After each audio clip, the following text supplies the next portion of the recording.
Main tank speaking. Healers have all become brain dead. All DPS will be the two same cookie cutter designs. Everything is in ruins. Alright, that's definitely an exaggeration.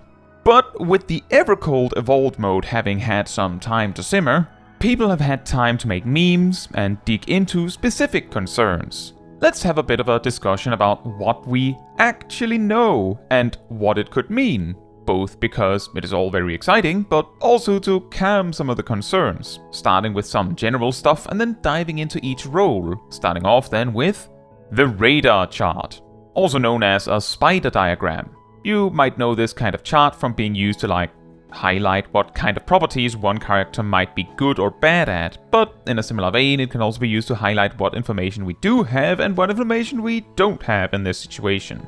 The reason I bring this up is that presently we have exactly one tank, the main tank too, one pure healer and 2 DPS to base our predictions off of. We don't know what parts of each of these jobs are evolved mode standards, or happens to be properties distinctly unique to that job.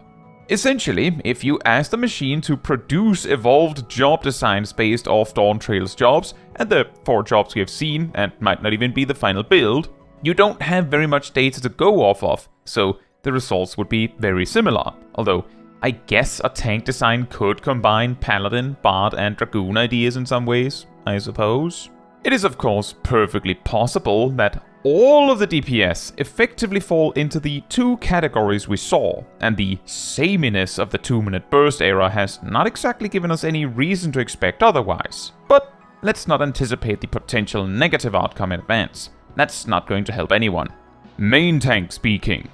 One concern that has of course been quite massively exaggerated with memes is in regards to the viability of tanks and what problems splitting them between main tank specific and off-tank specific jobs can cause. What we know about Evercold tank design presently is that reborn mode tanks will presumably be as flexible in role as they are in Dawntrail.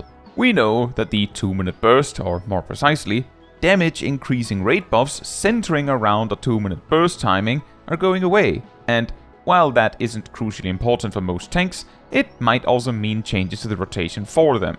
In regards to tank flexibility though, the new tank being added is also a designated main tank job, meaning even if switching to reborn mode to have a designated main or off tank as needed in the awkward duplicate scenario becomes the norm, it is probably more likely a paladin has to reborn mode it up for off tanking than a designated off tank job has to reborn mode to main tank. Now, I also think the has to part of that statement is important to address because it might actually not be required at all. We have been told that the aim is to make it so that in an optimal party composition, you have a designated main tank and a designated off tank, but that it doesn't necessarily have to be that composition. When Endwalker officially segregated healers between pure and barrier healers, indeed, optimally in most situations, having one of each leads to the best experience. The barrier healer is much better at softening hits and preventing damage from landing in the first place, while the pure healer is superior at the recovery and at spot healing. Yes, barrier healers can spot heal and recover too, and pure healers can soften hits, but having 2 of one category of healer and 0 of the other effectively highlights the weaknesses of the one you decided to double down on. When it comes to hard content, double pure healer is typically a terrible idea, while double barrier healer is a more difficult to coordinate setup than one of each, but is considered decently viable, and some teams might even favor this kind of setup. As it turns out, if you soften and prevent damage well enough, then being worse at recovery is sort of irrelevant. Additionally, Duty Finder has never really cared about this segregation, and will, in fact, even let you have 2 of the exact same healer in a party.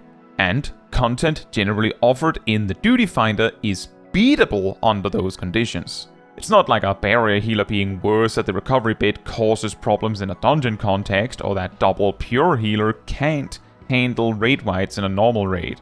Knowing this, and knowing that 14 has, like many other games, a tank shortage problem, we can probably assume that Duty Finder content will not try to forcibly have one main and one off tank where applicable, and simply will pair up tanks based on what's available. 2 tanks is 2 tanks. And so, if nothing else, we have to assume that any combination of tanks can handle content that isn't like Savage. And now you might be thinking, but they showed that you can freely switch between Reborn and Evolved mode on a whim. So if you land in a duty with double off tank, one could switch to Reborn to fix it. So why should the system care? If you were thinking that, you're partly correct. Except, the new tank can only play main tank style, and does not have Reborn mode to fall back on. So the system, at the very least, has to be able to handle the possible and very likely scenario of double main tank. Another concern is that off tanks will not be designed to be taking hits very well. They are off tanking after all. However, even disregarding the possibility of a raid having 2 off tanks because Duty Finder Deep did so, let's not forget in our excitement to exaggerate that an off tank needs to be able to do dungeons where you have just the one. Continuing to some of the Evolved mode specifics then, the design concept is that main tanks are better at taking direct damage, and have counterattacks. Meanwhile, off tanks are better at lowering the damage allies take and reducing the damage enemies deal. What exactly does this mean? Well, if what we saw from Paladin is actually what they plan for Paladin to have in the final version, the differences are probably a lot more subtle than we might expect. For the more detailed overview of what each of the 4 jobs have, see the separate video in the description I made going over it. That said, from the demonstration, we know Paladin still has Holy Sheltron, Rampart Guardian, Hallowed Ground, Arm's Length, Reprisal, Divine Veil, and Passage of Arms. Note that Divine Veil's cooldown has been increased from 90 seconds to 2 minutes. But nonetheless, 3 of the actions here are specifically designed to help reduce the damage allies take. Additionally, Holy Sheltron was demonstrated to be usable on allies, and when used this way, effectively produces the same effect on them instead. When the Paladin is hit during Holy Sheltron, depending on whether they're hit in the first 4 seconds or the last 4 seconds, gives a different potency counterattack. And we can probably assume that Paladin can still block, which would make them superior at taking direct damage. Given that the effect is copied exactly when using Holy Sheltron on others, it is perfectly possible, if not outright guaranteed, that the counterattack is still enabled if they are hit under the same conditions. Because, you know, if it doesn't work like that, we all know that using Holy Sheltron on others is a DPS loss, and I know that's an extremely frustrating thing to hear again and again, but designing the jobs to avoid these problems in the first place is probably the safest approach. Furthermore, by offering this, Paladin is capable of off-tanking by simply outsourcing their counterattacks to the main tank to produce for them. The only real value lost is that you're not blocking much if you're off-tanking, but that's the same problem, quote-unquote, we have in Dawntrail. One more thing probably worth mentioning is that Intervene was changed to do 0 damage, but be usable on allies to apply cover to them for a couple of seconds. Which, admittedly, is also a really effective way to reduce damage to allies, but also a very effective way to take direct damage. This is where it gets difficult to determine what actually makes an off-tank. If Paladin gets to keep all of those toys, then where is the room for off-tanks to be better at protecting the team? One option is that off-tank gets an extra party mitigation option, another is that maybe main tank reprisal is weaker, maybe Divine Veil and Passage of Arms are weaker, or maybe proportionally the off-tank options are really strong, or maybe it has way shorter cooldowns on its versions. But based on what we have right now, I don't see much room beyond that for a significant difference between main and off-tanks. In fact, the best justification I can see for the distinction to begin with is that being the off-tank would be really awkward if all tanks had counterattacks. It just means that you don't get to use your counterattack as a result. Which is to say, it is very possible the reason they decided to make the distinction is more to make sure you don't have to deal with that jank. But at the very least, based on the information we have right now, either the distinction between main and off tanks when it comes to party support is almost impossible to tell, or off tanks will be absolutely god tier at it. But they will probably be fine. Healers become brain dead! This one is much harder to discuss in more detail, because the core concepts they wanted to address about healers with Evercold was making the focus more on actually healing, by emphasizing the amount of GCDs you use for healing, and using methods to allow you to recoup lost damage from healing with a separate button. Additionally, they made attacking even easier to emphasize that it is something you just do when you have nothing else to do. What makes this really difficult to use to interpret how the other healers will work is simply that White Mage already did most of those things. White Mage already used GCD heals like Lilies, which were compensated for with Aflato's Misery, F by the way. Meaning that this design that sticks around with Holy Sanctuary doesn't really tell us much. The more useful information is that White Mage lost Asylum and Assize, which significantly reduces their capacity to heal without the GCD. Yes, those are relatively long cooldowns, but they reliably patched up the party quite frequently. And then the question that remains is whether the healing needed from healers is high enough that they actually need to cast more heals than what, say, their Lilies offer them. When it comes to the attacking side of things, admittedly, the simplification of removing the dot management to simply spam one instant casting action infinitely really sucks for anyone who enjoyed the optimization that went into this, however much it might be. But if the intention is to emphasize healing with the GCD, making attacking with it so simple that it is clearly intended to be what you do when you have nothing better to do, is probably the best solution, I guess? The problem with looking ahead for healer designs is that with only one example, and that one example being the one healer that was the closest to the intended design to begin with, we can't really make very accurate predictions for the other healers. Who knows? Maybe all 4 healers have a Holy Sanctuary equivalent button, but the Scholar one is a dot for flavor, the Astrologian one is some sort of rework of Earthly Star, and the Sage one has shorter range or something.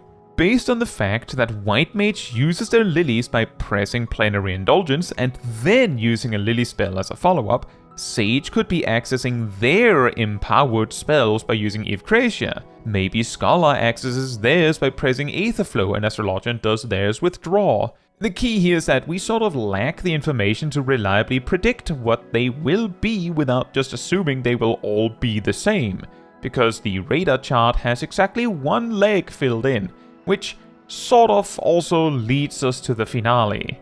DPS will be all the same 2 cookie cutter designs. Based off the jobs we have seen, the design of offensive buttons on a job appears to boil down to everyone has a filler, and that filler is at least 2 steps. It might lead to something, as Paladin and Bard generate a follow-up attack or a resource that uses an OGCD by finishing theirs, while White Mage and Dragoon don't. Actions that are even remotely related to attacking, if they have a cooldown, also work on charges, 2 to 3 of them. White Mage's Holy Sanctuary is 2 charges on a 30-second charge time, Paladin's Imperator is 2 charges on 40-second charge times, Dragoon's Positionals are 3 charges on 10-second charge times, with Jump being 3 charges on 20-second charge times, both being a way to circumvent Positionals, but also leading to a big payoff, effectively placing a big finish on a 1-minute charge time. Bard has their dodge roll shot on 3 charges with 30-second charge times, and their 3 songs sharing 3 charges on 20-second charge times. And you have to use each song once before you can do it again, with all 3 leading to a big finisher that, ding ding, effectively has a 1-minute charge time as a result. What clearly stands out here is that offensive cooldowns never, ever require you to use them exactly as you get them. as they have a grace period when extra or multiple extra charges can be generated. If we base predictions off this information alone, then yeah, the only tank that can't easily fit into the mold Paladin presented is Dark Knight. Warrior can have Upheaval as the follow-up after the 1-2-3, and Inner Release could be a 40-second charge with 2 charges, and maybe instead of having a counterattack, they just also have Infuriate. Gunbreaker's No Mercy accesses the Gnashing Fang combo, or maybe Lionheart. Blasting Zone is the follow-up after 1-2-3, and Double Down is enabled alongside using No Mercy. Maybe Burst Strike features as a 4th step to the 1-2-3, so Hypervelocity is the follow-up, placing Blasting Zone somewhere else. Dark Knight could have Edge as their 1-2-3 follow-up and Delirium as the burst button, although Living Shadow probably has a feature somewhere too, right? What's interesting is that some iconic actions will be lost. Evolved Mode Paladin doesn't have the Atonement combo after all. In a similar fashion to this, with varying levels of ease, most or all of the DPS jobs can fit into the design style of Dragoon or Bard or a mix. Some jobs that have no business being like them might also be able to. For instance, Red Mage could copy the Paladin style and use Manification to initiate their melee combo, but I feel like doing something like that completely kills their whole white and black mana balance idea. In fact, I do feel like the distinctiveness of the 4 mages is precisely why I don't think we would just get 7 Dragoon clones and 7 Bard clones. Because where many of the melee and ranged physical jobs can fit like that due to similarities in design, melee is all centering a lot on 1-2-3 combos and positionals as an example. Meanwhile, the strongest similarity between the mages is precisely that they don't have that much in common. They are the super weird ones. One has a 1-2-3 combo filler, one has a 1-2-3 combo burst, one spams the same button with various different colors on it, one basically has a gun reload mechanic feel to it.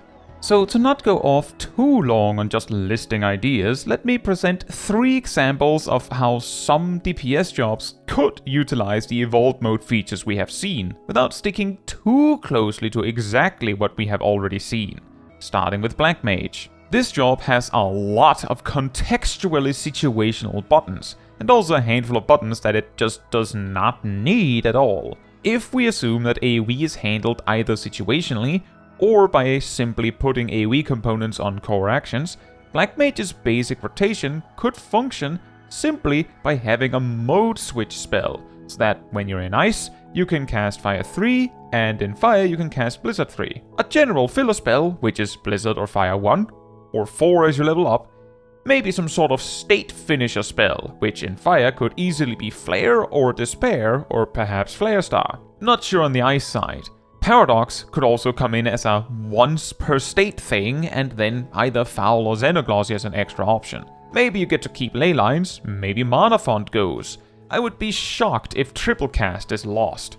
But the key here is that Mode Switch, Filler, Finisher, Paradox, Xenoglossy makes up 5 buttons for basically your whole attack rotation. I'm sure Thunder also would land somewhere. This design makes a lot of use of the contextual buttons to cram a lot of stuff into very few buttons, while also removing a lot of otherwise optional or unnecessary buttons. For the second example, Monk. This one focuses more on demonstrating how the designs we know can be interesting despite being the same. Monk has always had a strong focus on their 1-2-3 combos, and Earth, Wind and Fire have always been a callback for the job. Do you remember? Riddle of each element could be 3 states to switch between, which costs a charge, of which you get one, I don't know, every 20 seconds or even every 15 seconds, just to make it different. You use a riddle and it gives you access to something, while empowering your filler in some way. Wind gives you Wind's reply to spend, while giving you extra range to your attacks for a bit. Fire gives you Fire's reply, which as you may know actually has more range than Wind's reply. And maybe it gives you more power to your filler for a bit. And then Earth makes you take less damage and gives you access to the heal it already gives. Maybe your attacks build a debuff on the target that makes them do less damage. And then once all 3 elements have been utilized, you can use Phantom Rush.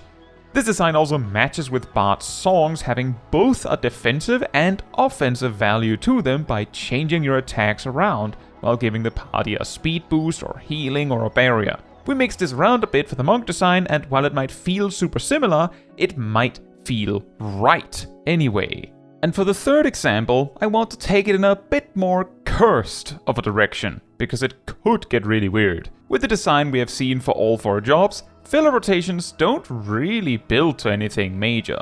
They do have like a 1-2-3 combo to it, yes, but it's not like you lose out on a big attack otherwise. Imagine if, for Samurai, they went with a design similar to Dragoon. You have some basic filler 1-2-3, and maybe it leads to a Shinten use. You get charges every 10 seconds, up to 3, that can be spent on Gecko, Kasha and Yukikase, and once all 3 have been used, you can use Midare Setsugeka. Only Midare Setsugeka, probably also a Tsubame Gaishi follow-up, but the other spenders are just gone. Then, with a 20-second charge time, up to 3, you can use Showa, which incidentally gives you a true north positional, and once you've used it 3 times, you can use Tendo Setsugeka, which leads into a big wombo combo featuring Gurren, Zanjin and Oginamikiri. And once you're done, you can use some sort of super move like the PvP Zantetsuken. Yes, this example was meant to perfectly mimic Dragoon. No, I don't think it would fit well, but I wanted to demonstrate that it is very possible to do this for most of the jobs.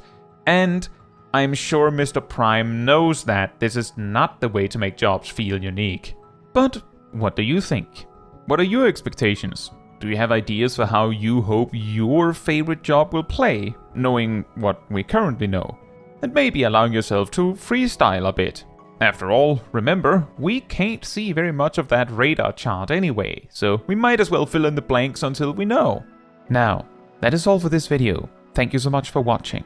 If you would like to support me and my channel more directly, you can become a member like these wonderful people here. You can also alternatively support me through Twitch or Ko-Fi. Links in the description. You can also support the channel by letting the YouTube algorithm know by liking the video, leaving a comment, subscribing, sharing, and hitting the bell to get notified when next I post a video. Fun fact, a common recurrence whenever an expansion's new actions are revealed is that an upgrade or addition defensively to a toolkit comes with the expectations from players that, oh, we actually will need that. But it is quite common that it doesn't get so clear-cut. For instance, I don't think we needed Medica 3 in Dawntrail necessarily. Keep that in mind with all the defensive options Bard and Dragoon were revealed to be given for Evolved mode. That might be entirely unrelated to encounter design.